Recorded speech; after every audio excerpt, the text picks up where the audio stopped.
Yeah, it is another episode of the Autumn Windbags. Playoff RJ, Juan Soto. Let's have some fun today.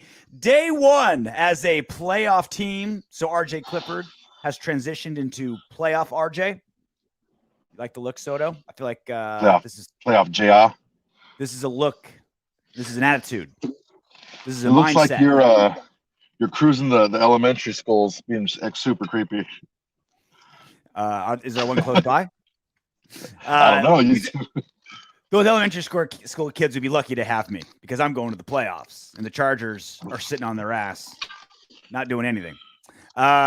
Beautiful, beautiful showing by the Raiders last night. Still kind of feeling it. Like, it was so weird. Like this morning, I feel like the fan bases of the other 29 NFL teams were like, "Oh man, that was a cool game last night. That was really fun." Whereas the fans of Raiders, Chargers, and Steelers are just like, "Oh my god, I can't believe I got through that. Oh my god, my pacemaker, I'm dying." It was a rough one, man. It kept flashing on the NBC telecast. They kept flashing to those same two Steelers fans in the audience and in the crowd, and they were not liking it, dude. They were nervous. You could tell.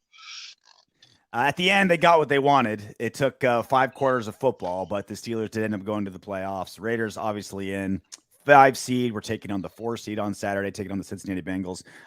Throughout the course of this week, we'll have full coverage of everything that happened of the game. We'll talk about the Cincinnati Bengals, that matchup, a chance for Raiders to get revenge, just like we got revenge last night. Make sure to like, comment, subscribe. Autumn Windbags. Great time to be a Raider fan. Great time to be a Windbag. Come join us. The water's fine. It's gonna be a hell of a party. We promise. The water's warm. I've been pissing in the pool.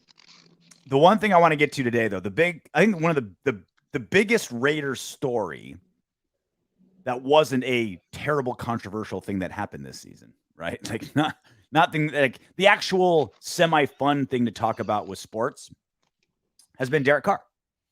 You hate Derek Carr. You wish he died. You want to burn down his house. Salty so nothing grows again. I love my quarterback. I love QB1. I appreciate what he's been through and what he's done for this team. And I think this was a big Derek Carr redemption game in a very Derek Carr way. Now, this was his lowest completion percentage and lowest yardage total of the season, right? It was not a statistically amazing game. Only had 186 yards, went 20 of 36, and that was his lowest total both seasons. But he got the game ball, despite the fact that Max Crosby played his ass off. Hunter Renfrow had 2 touchdowns. Josh Jacobs had the most yardage of the season this season. Like, there was a lot of players that balled out, that played really, really well, that maybe should have gotten the game ball, but they gave it to Derek Carr. And this is why. Derek Carr, for the first 2/3 of the season, had to literally take the entire team and put them on his shoulders for them to win, right? What was the stat? They were like 6-0 when he threw for over 300 yards and like 0-3 when he threw for under 300, right? Like, this team was not capable of winning unless Derek Carr put on the Superman cape. This is the team effort that I've been talking about for months, Soto, where Derek Carr improved on the things that generally have been his problem. No interceptions, no fumbles, no just terrible, awful throws, super clutch throws when needed, moved around the pocket, amazing, trying to avoid Joey Bosa and all these guys. He did give up 3 sacks, but like 2 of those were like ones that he had no chance, right? Michael Vick would have gotten sacked in those situations. He played so well. He outplayed Justin Herbert. Ratings-wise, Justin Herbert had an 80.4. Derek Carr had an 88.4, despite the fact that Justin Herbert had to throw the ball 64 times because our defense turned them one-dimensional. This was a redemption game for Derek Carr because he improved and played fantastic in the ways that he hadn't in the past. And he played a team-friendly, don't hurt the Raiders, do what's necessary to win type game. Yeah, his game ball was for you're not going to like this, but for his game management. And I think for the last 3 weeks, we won in large part despite his game management. untimely turnovers. That's the big killer. If you have the ball in your hands, turning it over is the worst thing you can do. Not having any turnovers, getting the ball where it needed to be in big situations, not making the huge mistake. We've shown that if you don't put us defensively in compromising situations, we can keep you in games. Mm-hmm. If you're trying to do too much, spreading the ball around. Yeah, do you want to target your best two receivers? Do you want to target Renfrow and Waller all the time? Of course you do. But instead of forcing the ball in and having stats like, Renfrow having 15 targets or Waller having 15 targets, spread the ball around, get the ball where it needs to go, just get the job done, do what you have to do to get the job done. And that's what playoff football is. They're going to be able, the team you're playing they're going to be able to take things away from you. Yeah. They're just that good. They have that much tape on you. They're that well coached. They're that disciplined. How are you going to overcome that? They were bracketing Renfrow. They were bracketing Waller. They were giving you other guys. The other guys, I mean, they're not as talented, but they can still make plays, and they ended up making those plays. You had to push the ball when the opportunity was there. I said it yesterday. That throw off the opposite hash to Zay Jones late in the game, that was one of the best throws I've seen Derek Carr make ever. And the offensive line stepped up, and Josh Jacobs stepped up when he needed to. And we showed as a team, we maybe not, I mean, except for Jacobs' stats, we didn't have overwhelming stats across the board, but we showed that when the time was right and it was needed, when it was the big time in the game, that's how you win football games. We don't need 400 yards. You don't need all these gaudy stats. You need to make the plays when they're there, and that's what we did. The leading receivers yesterday, Bryan Edwards, Foster Moreau, and Zay Jones. Like that's on a great example of just, all right, I'm going to throw to who's open, right? I'm going to take what the defense gives me. I'm not going to try to force it to people.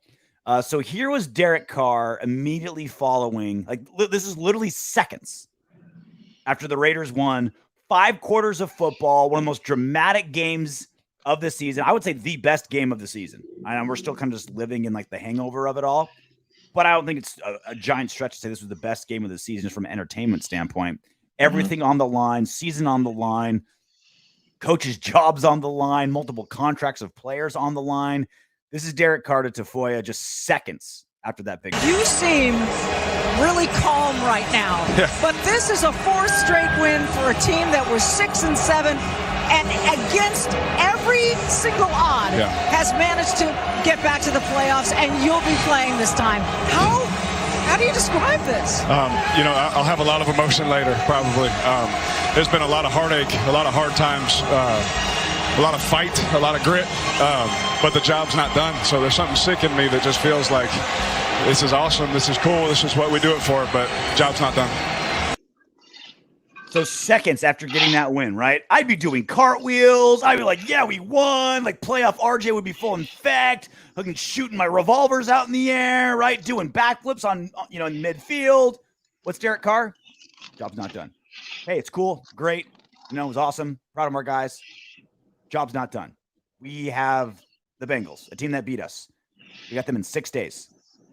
That is what I'm talking about. Just a zoned in, knowing what's important, keeping his emotions under control, Derek Carr. That's a franchise quarterback. The thing is his play is now aligned with his mentality. That wasn't always the case. Derek Carr would be saying a lot of the right things, but then his play wouldn't match up with that. I've chronicled his play in fourth quarter of close games that we lost. When it mattered the most, was he doing too much? Was he pressing too much? Did he try to do everything himself? Now, it's not about what I have to do to get this done. It's what needs to get done overall. It's just get the job done. Doesn't have to look pretty. And they've shown it these last 4 weeks. It doesn't have to be pretty. There's no style points in the NFL.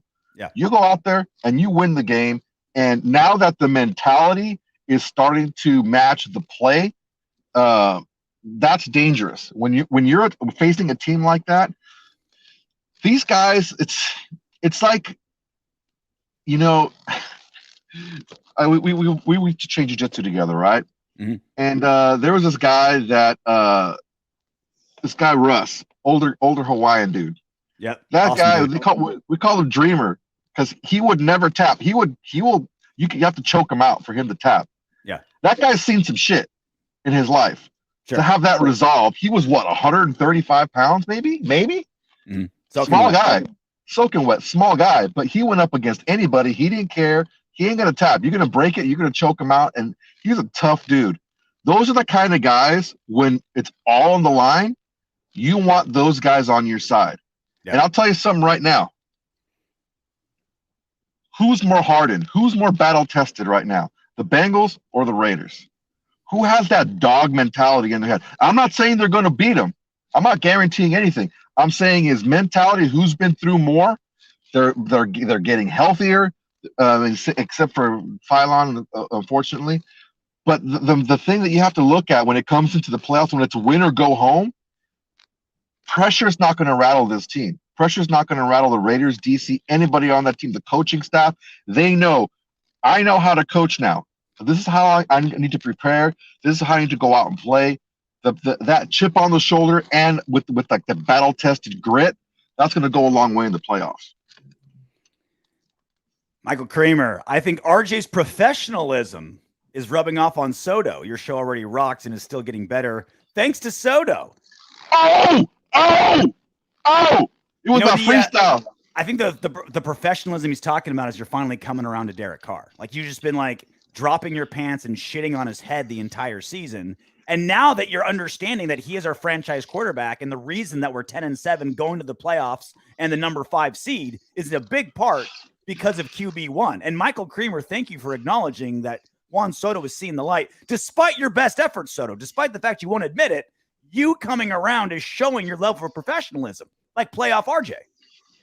My coming around, not coming around your mouth, but coming around on Derek Carr is directly due to his change in play. His play is changing now. He's not trying to do it all himself anymore. He's just getting it. He's coming up big in big situations. That hasn't always been the case. He's been very up and down. This was a very steady performance by Derek Carr, and that's what we need. We need steady. And then when it's macho time, when the big time comes up, then you go ahead and turn it on. You don't need to have it turned down to 11 all the time. Yeah. You need, Soto, to show how you've come around and fallen in love with Derek Carr, and he's now your favorite Raider of all time. You need to come with a nice, endearing nickname for him, like an affectionate nickname that's just yours, a nickname that I won't steal, a nickname that I promise the Windbags won't steal, just something that you and Carr have together that shows that tight relationship that you guys have now, that loving relationship where he's the top, you're the bottom, but there's love there. You know what I mean? You need a nickname for DC. Like Dimebag Derek? Dimebag Derek? That's a good one. That hair, that beard looks like the guy I used to buy weed from in high school. The Big D. You can call him the Big D. No. You know him because you know him that well, right? I don't. You'll think about it. You'll come up with something because of how much you love him and all those posters you have on the wall, specifically on your ceiling when you're laying in bed. You'll come up with something organically. Maybe I should get that matching tattoo on my wrist that he has. Right? And then meet him and freak him out with it. And you're like, hey, like, bro, let's touch have it like this and just let tips. it go. Hey. Gingerly touch tips. You're literally reading my mind. Did you get a chance to watch the presser last night? I didn't. I was okay. Our good friend came over and we took mezcal shots and tequila shots. As you should. And, as one does. I threw up at like 4 a.m. I still had to come to work today. My man. Well, when you're fueled with the feeling of NFL playoffs, it cures the hangover immediately. It's better than aspirin. So here's Derek Carr at the post-game presser last night. I mean, I think I was talking to Mr. Davis in the locker room, and one of the things we were talking about is like I don't think any team has been through what we've been through in 10 years, let alone 1 year. And there's so much emotion with pick a story. There's so much emotion with everything that we've done in my brother said it best. He said this team was forged in a fire, and I kind of like that. We went through some stuff, some refining, some hard times, but we we locked the doors every day on Monday, and the people that were inside that building didn't stop believing, and it showed today. Forged in fire, like you were talking about. Who's been through some shit? The Raiders. Who like you think about, like in a post-apocalyptic world, right? Who are the ones that survive? The like Fortune 500 CFO, the NFL quarterback? No, it's the homeless dude who's been scrounging and clawing for food for the last 20 years. It's the guy that grew up in the hood that had to like fight for his life every single day. Like those are the guys that survive when things get tough. And Derek Carr put it perfectly. Like when the playoffs get nitty gritty, when everyone's backs are against the wall, when the pressure's as high as it can be, when the spotlight's as bright as possible, when the stage is as big as it gets, the Raiders have been through it all. There's nothing they haven't seen. They will be the least talented team in every single game they play in the playoffs, but they will be the most hardened team. And like DC's brother said, forged through fire more than any team in the playoffs. If there's something to be said when you're looking across at a team and you know that you can't break them. Yeah. You got to watch out for groups and for people like that they've just been kicked and just pushed down and knocked down and stuff taken away from them and just adversity over adversity, and they keep pushing forward. Those type of people in life, in business, in sports, you got to watch out for those people, because there's one thing that you can't take away from them, and that is their belief in themselves. And the fact that we were able to end this season on the run that we did in the way that we did, I mean, last second wins basically in every single game. The Bengals better watch out, man, because if they come at less than 100%, they're going to get beat, and that's a fact. And we've shown that. We were in the middle of a tumultuous season, didn't know who we were, didn't have an identity. We had a group of coaches that were kind of floundering and not put it in roles that they weren't used to. We had a head coach that really was still kind of getting his bearings under him. And we were still close in the fourth quarter against this team. Yeah. If not for some late turnovers, it would have been a lot closer. But this Bengal team, they better come correct, man, because I know we are. So Derek Carr has been saying ever since all the travesties and all the like problems that have happened this season, right? From Gruden to Ruggs to Arnett to everything, right? What's he always been saying the entire time? No one cares. No one gives a shit. No excuses. Lord knows the Raiders have plenty, right? I mean, Derek Carr doesn't have his fastest wide receiver. He didn't have his tight end for 5 games. He didn't have his offensive coordinator, the czar of the Raiders, and John Gruden.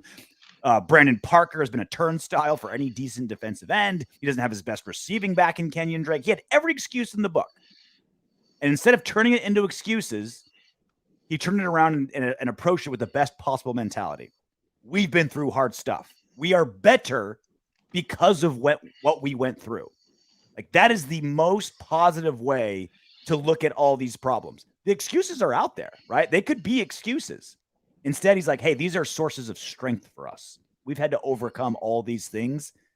And like you said to Mark Davis, it's like no team has had to do this in 10 seasons. The Raiders have stunk it all into one season. That is the mentality of a franchise quarterback that I love to see.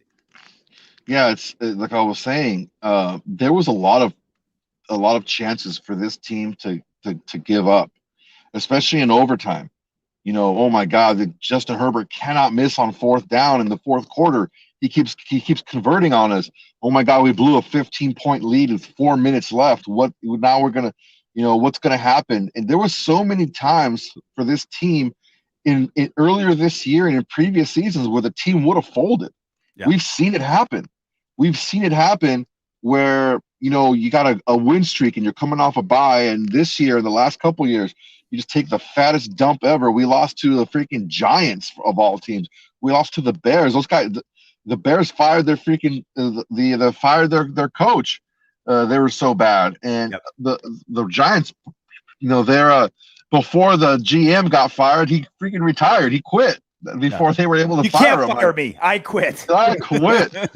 It's like we lost to teams like that, man. A Washington football team just going like they thought it was fool's gold. That people thought they were better than they actually were, and we lost to those guys.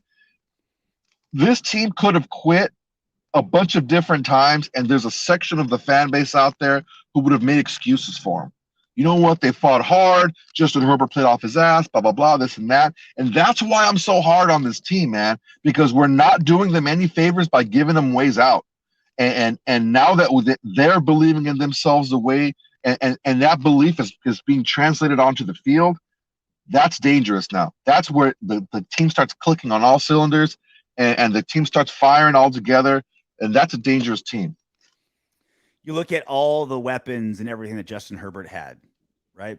Other than Derek Carr. Oh, that's not even fair. Like Derek Carr had to face Joey Bosa versus Brandon Parker. The only thing that Justin Herbert really had to worry about was Max Crosby. And that's a lot to worry about, right? We'll talk about Max Crosby as the week goes on and his phenomenal performance Sunday night. But you look at Justin Herbert being able to hand off to Austin Eckler and Justin Jackson, being able to throw to Mike Williams, Keenan Allen, Jared Cook, right? You look at all the weapons that he had, and Brandon Staley, he's the next generation smart quarterback with analytics. It's like, Justin Herbert, let's suck his balls for as long as we can. How great he is. Good God. All the love that Justin Herbert was getting. And Derek Carr outplayed his ass. Derek Carr outplayed him. Better rating than Justin Herbert. I mean, again, and Justin Herbert played pretty well, right? What was it? 6 fourth down conversions? Most of them like 4th and long. He did some shit. But Justin Herbert has everything going for him. Didn't lose all his weapons this season. Didn't lose his head coach. Didn't lose his offensive coordinator. Didn't have all these problems. Derek Carr outplayed, with everything he went through, outplayed the golden child of the AFC West in Justin Herbert. I think that I need to make sure that that's not overlooked. It's not all about talent, man, when you get to this level, because everybody has talent. Even the worst team in the league has like next level talented players. I'm going to sneeze right now.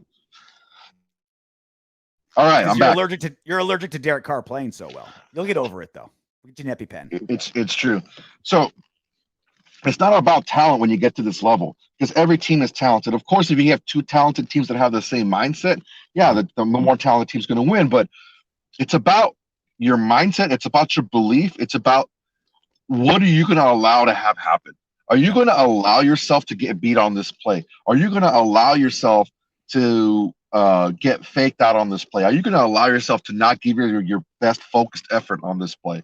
Every single play counts from now on, every single one. And the main thing that the team and we have to focus on is every single play, push forward. When that play is over, you forget that last play and you move forward to the next one. Every single play counts. It's just so nice to see that with all the all the shit that Derek Carr has been through this season, from people like you, Soto, shitting on him, from like the legion of fans. He's like the most controversial player in football randomly. Like, it's so weird. Like he's just so polarizing to people. And to see people like finally come around. I think there's some people they'd rather just be quiet than give Derek Carr a compliment. But it's not, but it's literally taken him getting dragged through the mud and willing a team that they've basically been in the playoffs for 4 games, right? We said 6 games ago. All right, they got to win 4. They got to win 4 of the next 6. Got to go 4-2. They lose the first 2. They lose the first 2 and get completely thrashed by the Chiefs.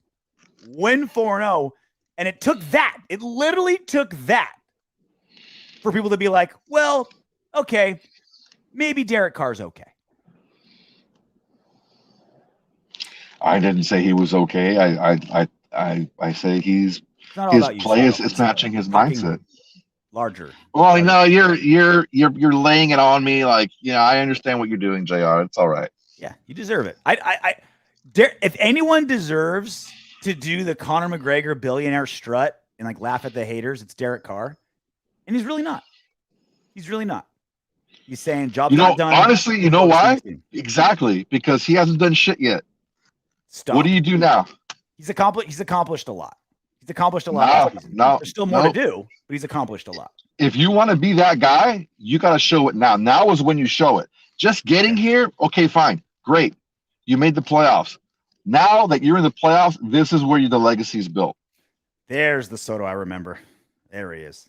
All right, so that's it for Derek Carr outplaying Justin Herbert last night. Still feeling it. Still feeling great. I'm sure you're a hangover. You don't even feel it, Soto, because you're just pumped. I had such a diarrhea this morning. Terrible. Yeah. Well, you know what you're doing? You're Purging. shitting out. Yeah, you're purging. You're purging out all that terrible Charger play that you had to see. Luckily, you don't have to see it again until next September because they're done for the season. At least. Because the Raiders knocked them out. They're not going to be in the playoffs. All right, that's it for this show.